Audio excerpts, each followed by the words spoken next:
Good evening. Hi, Glenn. How are you? I'm well. How are you doing? I'm good. I'm just going to say that I may have to leave a little early, but this is a question answer session, right? Correct. Yes. So there are no specific questions. Okay. Well, I mean, we can give it a few minutes at least and see if anyone else turns out with a question, or if there's anything that does pop into your mind that you'd like discussed. Right. Okay. Sure. Yeah, that's nice. How are you doing? Okay. Good. Yeah, all is well here. Yeah. So you started your new job, the coaching? I've been doing the coaching for a little while. Okay. I started doing some practice clients around October of last year, and I've had some, what I guess called actual clients since around December, January. So yeah, been going all right. I'm enjoying it. Enjoying really it. Enjoying it. It's a very different way of presenting the knowledge of Vedanta. I mean, that's obviously what I'm still trying to do, but do it in a way that is more Socratic rather than teaching and telling. Right. Which I like a lot.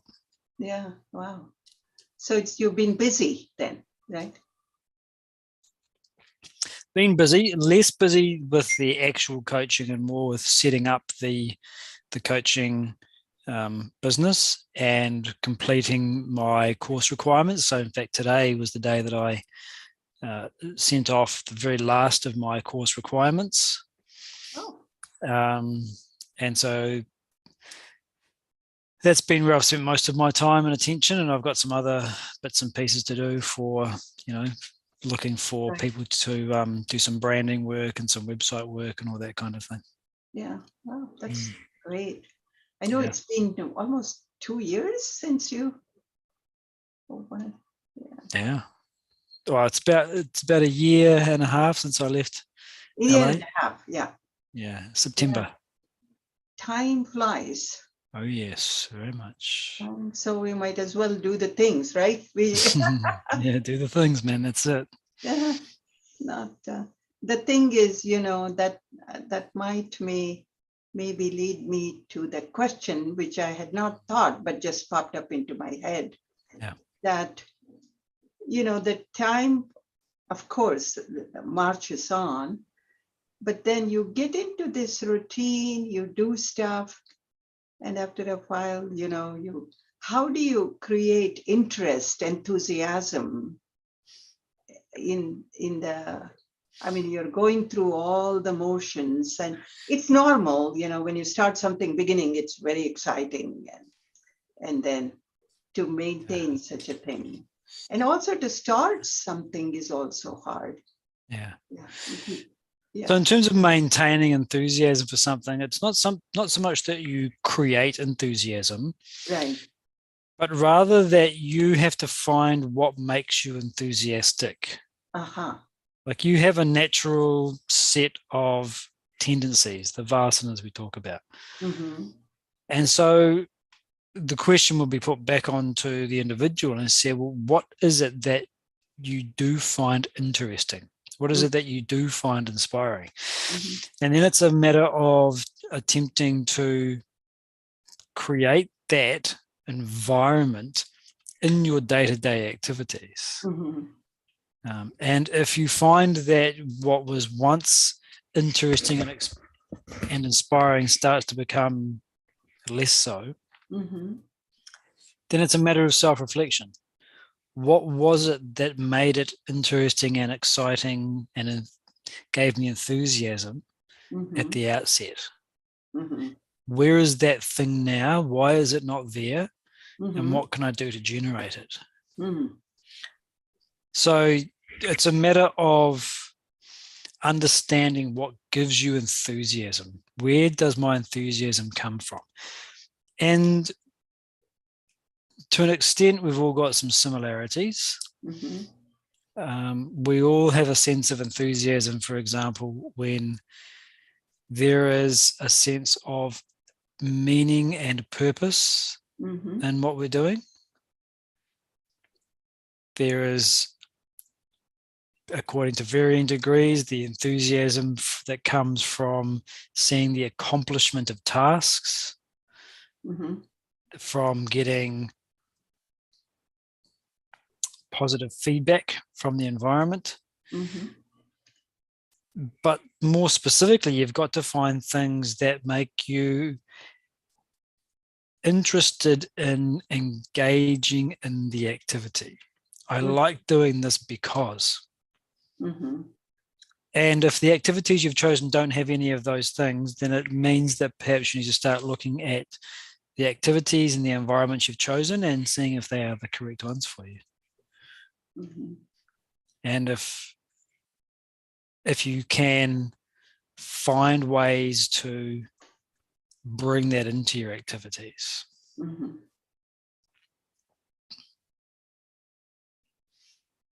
So in some respects, it's also work. You can't just, you have to put in something. Yeah, you can't just expect to be enthusiastic and inspired. Yeah. You have to make the effort for that enthusiasm to come out of you. Right. You have to put in some, say you like something, but then you have to learn about it and then put in the effort. Well, if you like it, then learning about it will generate enthusiasm. Right. You know, if you say, for example, I'm really enthusiastic about cooking, but I just don't want to learn about it. Right. It doesn't seem to make a lot of sense. The very fact that you're discovering more about this particular activity, that will be interesting for you.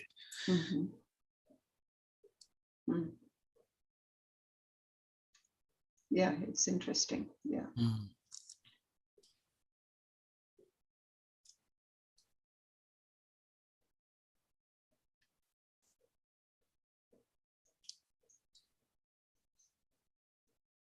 It's raining finally here. Nice.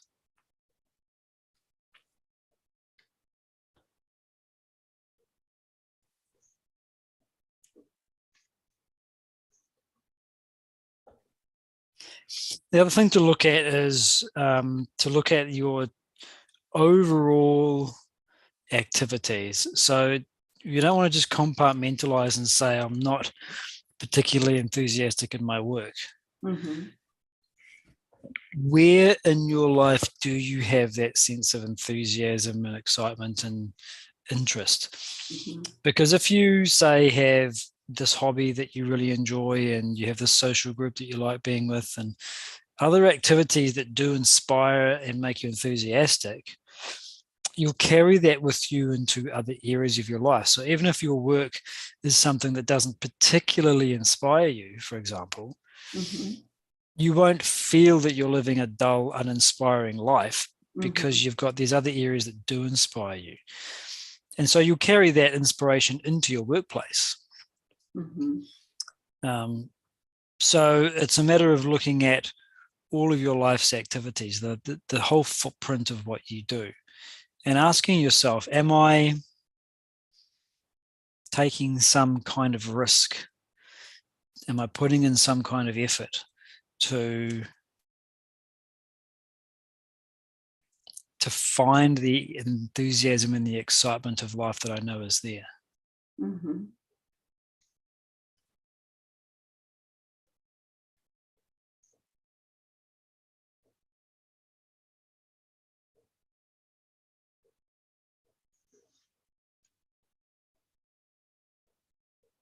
Yeah, carrying through, for instance, sometimes, yes, it is fun and nice to get people together, cook something interesting and have the company fellowship.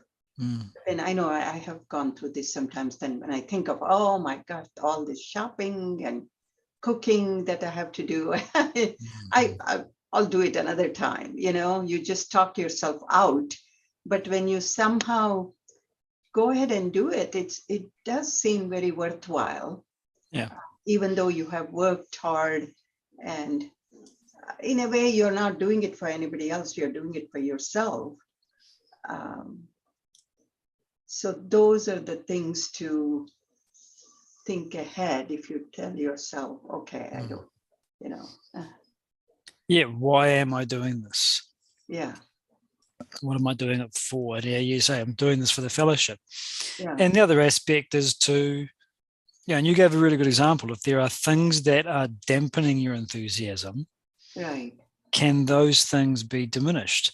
Yeah. So you say you're going to hold a dinner party for friends, and you're absolutely right. The amount of cooking that you need to do and so forth. Cleaning and all that, yeah.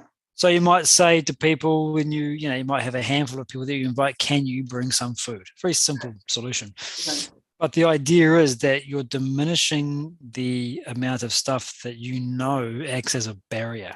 Mm-hmm. So if you know you've got it cooked for 12 people, that's a huge thing. But if you know that others are bringing food and I really only need to cook for 4, right. Very different. It looks very different. You know that half of the dishes are going to be going with the people.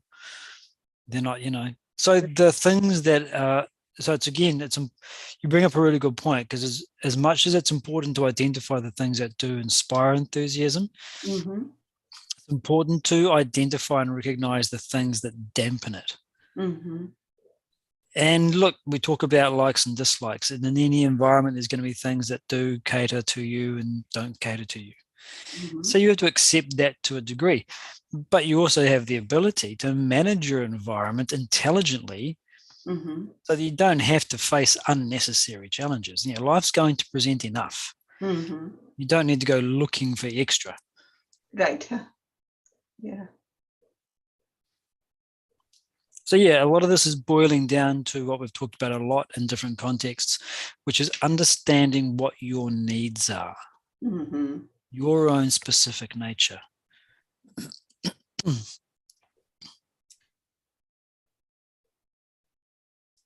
Yeah, that's right. If you think downtime and solitude is so important, and you can't be having this get-togethers too much. So there is a balance, I think, is what I'm hearing. Yeah. Yeah, very much. And this is beautifully brought out in chapter 4 in that section of the 12 sacrifices. Mm-hmm.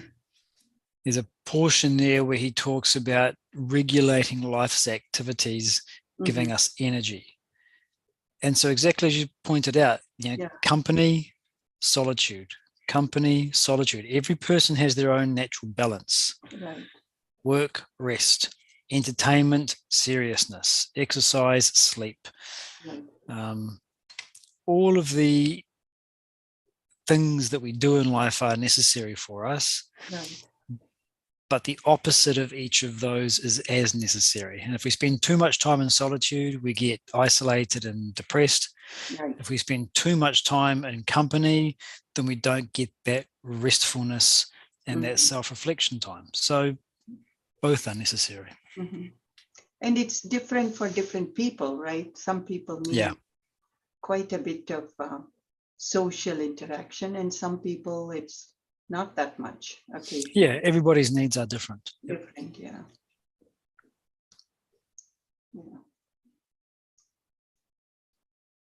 That's in a way a challenge. Yeah, very much.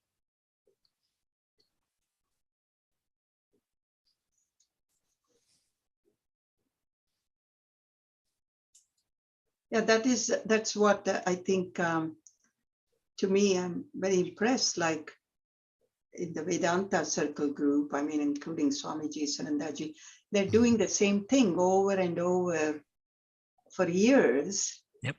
And to maintain that, yet when you listen, it seems like they're so full of enthusiasm, right? Yeah, that's right. And what's interesting is, of course, that we need to remember that we only ever see the surface of other people's lives. Yeah. What's it like when they go back and they're on their own? And in the solitude of their own minds, how do they feel about their own lives? Right. And you'll see it in other ways too. behind closed doors, how do they treat their loved ones, their family, Right.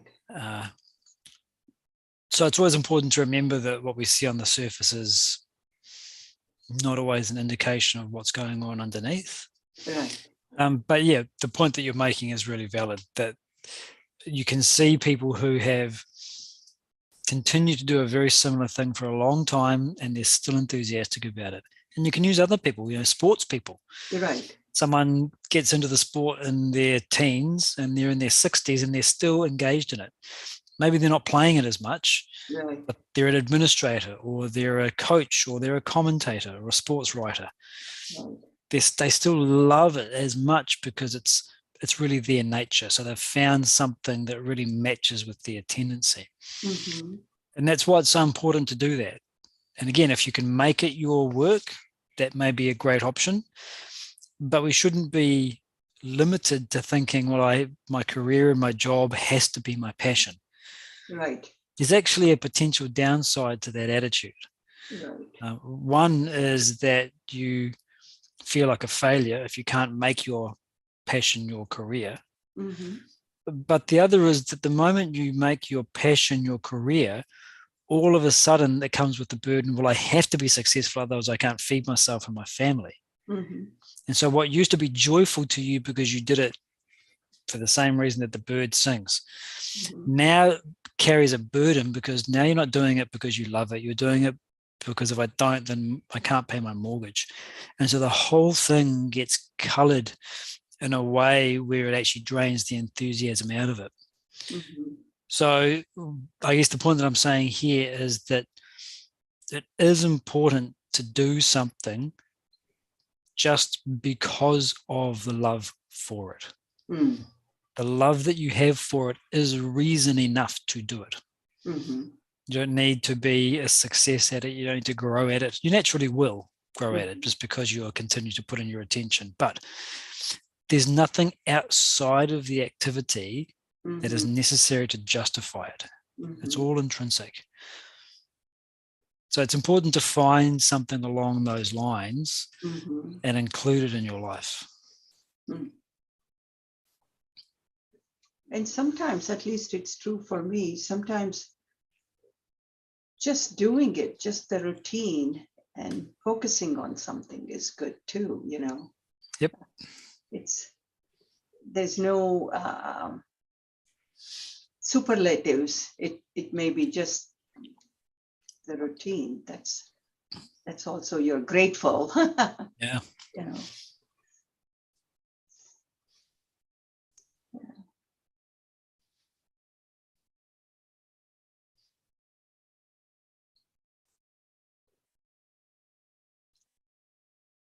How do you sustain your you just you follow a routine? Yeah. I have a fairly routine day. Yeah. In terms of the work that I do, it's been constantly evolving. This is the thing, like the way that I teach has changed over time because I've wanted to get better at it and because naturally it's the way that I want to, I want to sort of become more of my own way of teaching so that I feel like I'm living my swadharma. Whereas in the initial stages, it was very much along the lines of, well, this is sort of how the academy does it, so I'll do it like them. So that's how partly the interest has been maintained, is that I'm evolving in the way that I do it. And I say evolving, it doesn't necessarily mean I'm doing it better than I used to. It might be less effective, but it needs to be sustainable. So it needs to have a sense of authenticity for me. So I guess that's part of it, is I've been guided by a feeling of authenticity. And the change across time that I've found there has been enthusiasm inducing. And same thing as we've been talking about with shifting from straight Vedanta teaching to including coaching now. The other thing that has changed is the purpose behind it. I'm in a position now where, I have to make money out of this. this whole endeavor. I've got expenses like everybody else. Right. So that element has become more pressing for me. So it's now a new way of looking at the same activity. So there's been changes all the way along. And the other thing is, exactly as I mentioned before, I make sure that there are activities in my life that I do purely because I love to do them. They don't relate to anything else that I do. They're not necessary for my work, not necessary. They're necessary because I love to do them. And I put, significant time and effort into that. And, I've made choices that have allowed that. So one of them is, for example, a really obvious one is staying child-free. That gives you a tremendous amount of freedom to choose where you place your time, what you do with it. Whereas if you have, kids that you have to look after, that's a main your schedule is really constricted in terms of the free time that you have. So some of the other choices I've made have sort of permitted that. But again, the key is that choice was right for me. The choice to have a family was right for somebody else. Right. It's making sure that you make the right choice for you. Right choice, yeah. So you have to know yourself, first of all. Yeah, and that's where it all starts, and that's where it all finishes.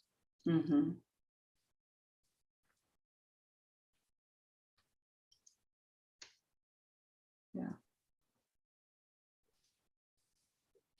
The other aspect of maintaining enthusiasm is really having a growth goal, or I would say rather than a growth goal, is having a growth mindset. As you go into things, if you don't have a growth mindset, then things start to look the same. Right. Whereas if you have a growth mindset, you'll start to look even at the same stuff differently, because you want to take something from it where you yourself will grow. And so you're not looking at it the same way that you used to. Yeah. It allows you to relate differently across time, because you have this mindset of looking for learnings in what you're doing.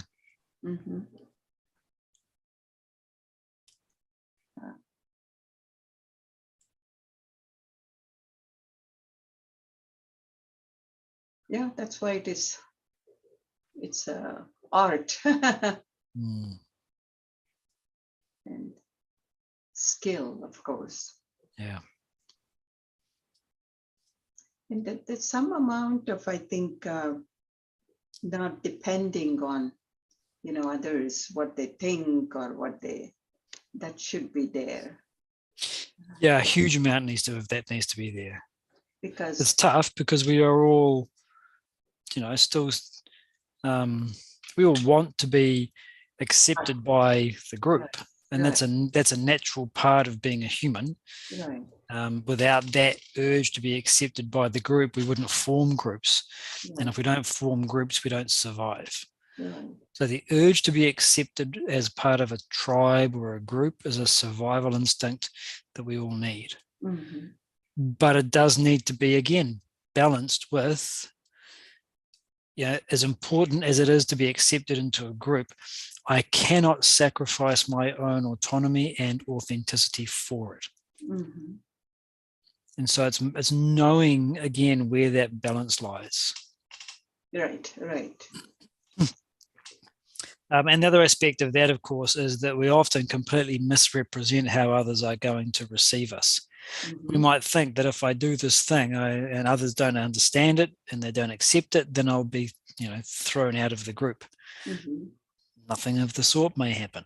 You might find that people are as welcoming and as accepting. Okay, one or two might drop off here and there, but by and large, the fear that you had about not being accepted was completely unfounded, and it didn't happen in reality. And so this is the immunity to change work that we've done in the past, which is looking at those underlying fears that are stopping us from doing something, taking a risk, and really analyzing and questioning those fears, because we might find that they are about 5% true, but we're taking them to be 95% true. Right. Yeah, everything comes back to looking at it squarely and just ourselves and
So we'll see you tomorrow, Glenn. I think I'm going to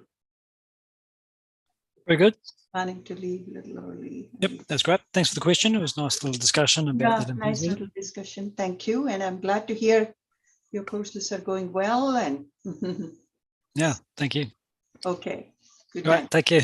Bye. Bye.